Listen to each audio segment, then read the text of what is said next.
Hey everybody, it's Adam with Party Excitement. And I'm Brad here with Party Excitement. We also have Boston Event Furniture.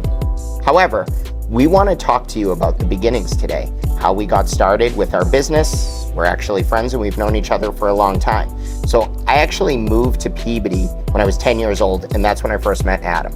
We weren't in the same classes in middle school, but we did go to Hebrew school together, and we became friends. And then we became not friends. And then we became friends again, and we were working together. I don't know which part we're at now, but yeah, I don't know either. We did go to each other's bar mitzvahs. We had other friends who also worked as DJs who we were all in the bar mitzvah circuit. And as time went on and we were working at another company, Brad, I think you were there for about 8 years? Yeah, well, actually, I think it was 9, closer to 10 years, close. Okay. And I was there a couple years less. We decided it was time for us to try and do our own thing. So we started looking into starting our own business.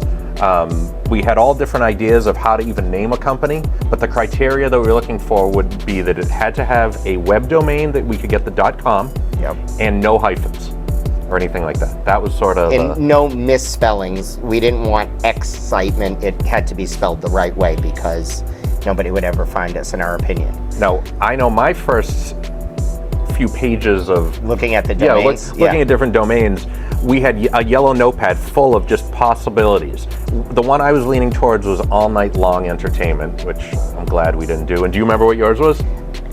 It was Party Excitement. I just loved that name. Before that, you had Party Explosion. Oh, and man, am I glad I did not pick that, or we did not pick that name. So Party Excitement was it. And Brad actually kind of brought that to me of like, I think that's what it should be. I didn't love it, to be honest. Yeah. But we both agreed we would make this company what it is. So you could really call it anything. Luckily, we didn't call it All Night Long or Party Explosion. Yeah. And we weren't going to use our names in the title. We wanted it to be a business. We wanted it to be more about not only just us, because we weren't the only ones in the company, but the others involved. We wanted them to feel that they're just as much a part of this company as we are, even though we had to do the heavy lifting. And actually, fun fact, when we started the company, there was an actual logo that we used, which was a stick figure that we kind of ripped off from a speaker company that had a stick figure, and we just had it tweaked enough that it looked different. You don't see the stick figure anymore because it just whatever, but time moved on. The stick figure was actually to show, though, that we were doing parties for everyone, no matter what their background or anything like that, and that was really the idea.